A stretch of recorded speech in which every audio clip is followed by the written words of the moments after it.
ആ വന്ന് കേറുമോളെ വേഗം കേറ്.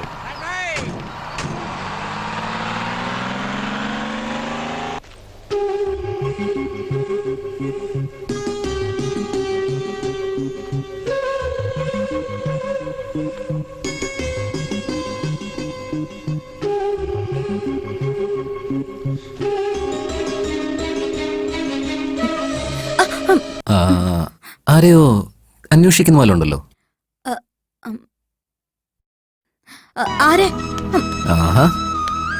ആരാന്ന്? നീ തന്നെ. ഞാനോ? ഞാനെന്തിനാ അന്വേഷിക്കുന്നത്? അപ്പോ എന്നെയാണോ തേടുന്നത്? നിന്നെയോ? നിന്നെ എന്തിനാ ഞാൻ അന്വേഷിക്കുന്നത്? ഞാനേ നീ എന്താ വലിയ ഹീറോ ആണോ? അറിയില്ല, എല്ലാരും അങ്ങനെയൊക്കെ പറയുന്നുണ്ട്. എന്താ എന്നെ ഹീറോ പോലെ ഇല്ലേ? അല്ല, കണ്ണാടിയിലെ ശരിക്കും മുഖം കാണാറുണ്ടോ? സ്വയം സൗന്ദര്യം ഉണ്ടോന്ന് സംശയമുള്ളവരാ കണ്ണാടി നോക്കാറ്. വായിലിരിപ്പിന് ഒരു കുറവില്ല. നിന്നോട് സംസാരിച്ചിരിക്കുന്നേനെ എന്നെ വേണത്തല്ലേ. അല്ല, അതൊക്കെ പോട്ടെ. ഇനി നമ്മുടെ കാര്യത്തിലേക്ക് കടന്നാലോ? നമ്മുടെ വിഷയോ? എന്ത് വിഷയം? അത് ശരി, ഞാൻ തനിക്ക് ബയോഡേറ്റ ഒക്കെ തന്നിട്ട് ഏതെങ്കിലും നല്ല പെൺകുട്ടിയെ കാണാൻ എന്നെ വിളിക്കാനൊക്കെ പറഞ്ഞതല്ലേ? ഹലോ, നീ എന്താ എന്നെ പറ്റി വിചാരിച്ച? ഞാൻ നിനക്ക് ഒരു പെണ്ണിനെ സെറ്റ് ആക്കി തരണം. ഓ കൂൾ കൂൾ. ഇപ്പൊ എന്താ പ്രശ്നം? തന്നെ കൊണ്ടൊരു നല്ല പെൺകുട്ടിയെ കണ്ടുപിടിച്ചു തരാൻ പറ്റില്ല, അത്രയല്ലേ ഉള്ളൂ. അറ്റ്ലീസ്റ്റ് തന്നെ പോലെ തന്റെയെങ്കിലും റേഞ്ചുള്ള ഒരു കുഴപ്പമില്ലാത്തൊരു പെണ്ണിനെ തപ്പി തന്നൂടെ? എന്താ, നിനക്ക് എന്നെ പോലെ നല്ല അടിപൊളി പെണ്ണിനെ വേണോ അല്ലേ? അവന്റെ മുഖം കണ്ടില്ലേ? സത്യം പറയാണെങ്കി നീ എങ്ങനെ ഇരിക്കുന്നറിയോ? എങ്ങനെയായിരിക്കുന്നത്? നിനക്ക് വണ്ടല്ലൂർ അറിയോ? വണ്ടല്ലൂരോ? എനിക്കോ? നിനക്ക് വണ്ടല്ലൂരിലുള്ള സൂ അറിയോ? ആ സൂവില് ചെന്നിട്ട് മുന്നോട്ട് നടന്നിട്ട് റൈറ്റ് സൈഡിലേക്ക് തിരിഞ്ഞു കഴിഞ്ഞാ അവിടെ കിളി, മൈന, പ്രാവ് എല്ലാം ഉണ്ടാവും. അവിടെ ചെന്നിട്ട് നേരെ ഇടത്തേക്ക് തിരിഞ്ഞാ കൊറേ കൂടുകൾ നിരന്നിരിക്കുന്ന കാണാം. അതില് 1 2 3 4 8ാമത്തെ കൂട് നോക്കി കഴിഞ്ഞാ അതിനകത്തുണ്ട് ഒരു വലിയ മനുഷ്യക്കുരങ്ങ്. അതുപോലെയാ നീ ഇരിക്കുന്നത്. കറക്റ്റാ. അതേ സൂല്, അതേ 8ാം നമ്പർ കൂട്ടില് അതേ മനുഷ്യക്കുരങ്ങ് ഒരു പെൺകുരങ്ങിനെ കെട്ടിപ്പിടിച്ചിരിക്കുന്നത് കണ്ടിട്ടുണ്ടോ? ആ കുരങ്ങാണ് നീ.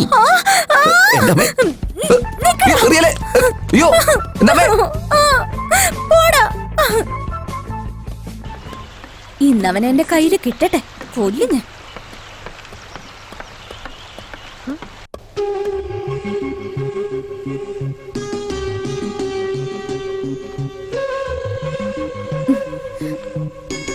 ഹലോ ഹലോ മിസ്റ്റർ,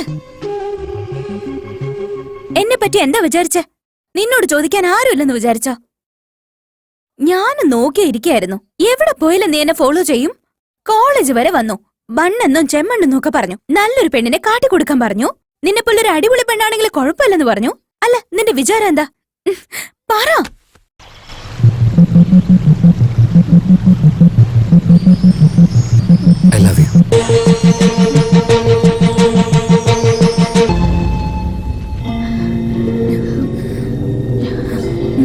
നീ പറയുന്നൊക്കെ സത്യാണോ? ഞാൻ തമാശക്ക് ആരെയും സ്നേഹിക്കാറില്ല.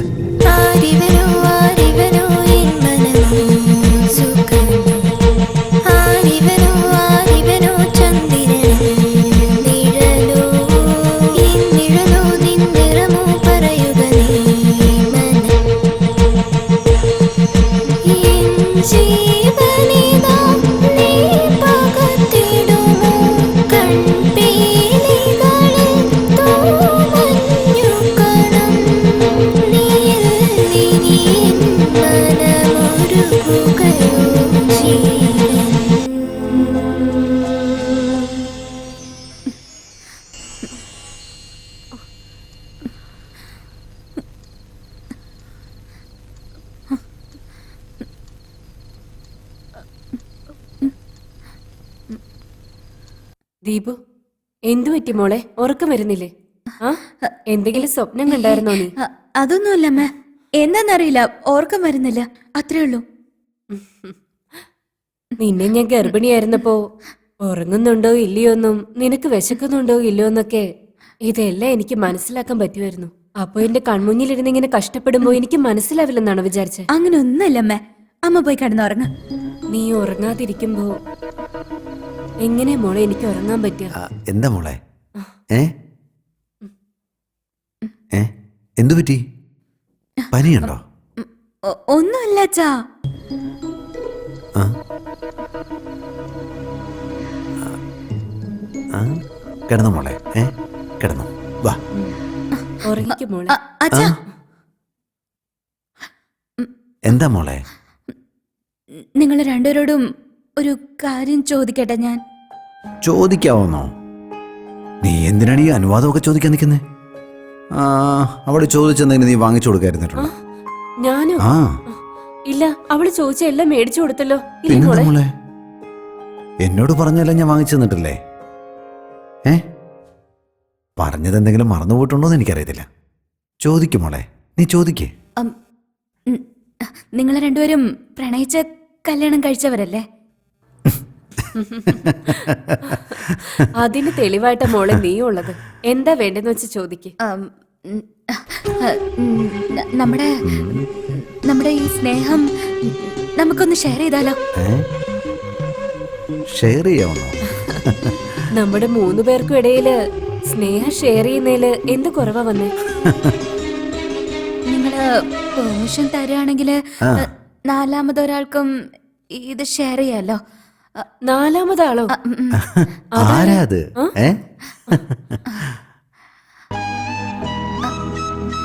അതൊരു പയ്യനാ. പയ്യനോ? പയ്യനാണെന്നോ? എന്താടി ഇങ്ങനെ തപ്പുന്നേ? എനിക്ക് നിനക്ക് എനിക്ക് എനിക്ക് പ്രണയിക്കണമെന്ന് തോന്നുന്നുണ്ട്. നിങ്ങൾ രണ്ടുപേരും എനിക്ക് പെർമിഷൻ തരുമോ?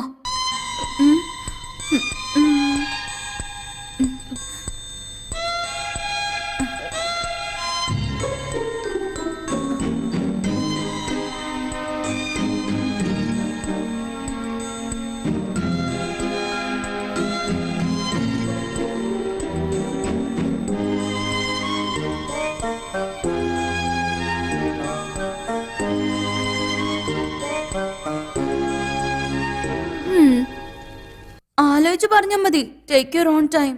ഓക്കെ?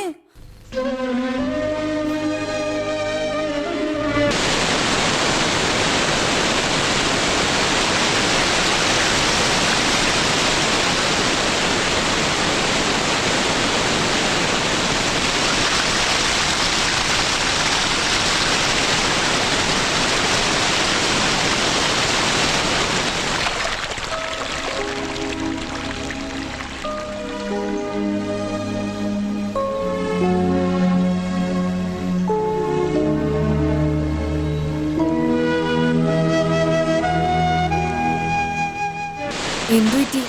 എന്താ ഇങ്ങനെ മിണ്ടാതിരിക്കുന്നേ? മക്കൾ എത്ര വളർന്നു വലുതായാലും നമുക്കെപ്പോഴും കൊച്ചുകുട്ടികളെ പോലെ പ്രേമവും കല്യാണമൊക്കെ വന്നാലേ അപ്പോഴാണ് നമ്മൾ അറിയുന്നത് അവരൊക്കെ വലുതായെന്ന്. അതിരിക്കട്ടെ, ലോകത്തിന്ന് വരെ ഒരു മക്കളും ഞാൻ പ്രേമിച്ചോട്ടെ, പ്രേമിക്കാൻ പെർമിഷൻ തരാമെന്നൊന്നും ചോദിച്ചിട്ടുണ്ടാവില്ല. അങ്ങനെ ചോദിച്ചിട്ടുള്ള ആദ്യത്തെ പെൺകുട്ടി നമ്മുടെ ദീപു ആയിരിക്കണം. അങ്ങനെ കേൾക്കുന്ന ആദ്യത്തെ അച്ഛനും അമ്മയും നമ്മൾ തന്നെയാണ്. നമ്മുടെ മകള് നമ്മളെ എത്രത്തോളം മനസ്സിലാക്കിയിട്ടുണ്ടല്ലേ? അതെ ഏട്ടാ, ഇതില് നമ്മൾ ഒരുപാട് ഭാഗ്യം ചെയ്തവര്. എത്രയോ അച്ഛനമ്മമാർക്ക് തന്റെ മകള് പ്രണയിക്കുന്ന വിവരം മറ്റാളുകളിലൂടെയല്ലേ അറിയാനാവുക. അതും ഒരുപാട് നാളുകൾക്ക് ശേഷം, ചിലപ്പോ ഒരുപാട് വർഷങ്ങൾക്ക് ശേഷം. പക്ഷെ നമ്മളുടെ മോള് പ്രണയിക്കുന്നതിന് മുമ്പ് നമ്മളോട് ചോദിക്കുന്നു. അവള് നമ്മുടെ മകളല്ലേ? നമ്മളുടെ അടുത്ത് അവൾക്ക് സ്നേഹവും ബഹുമാനവും വാത്സല്യവും എല്ലാം ഉണ്ട്. അങ്ങനെയാണെങ്കിൽ യെസ് ആണല്ലേ?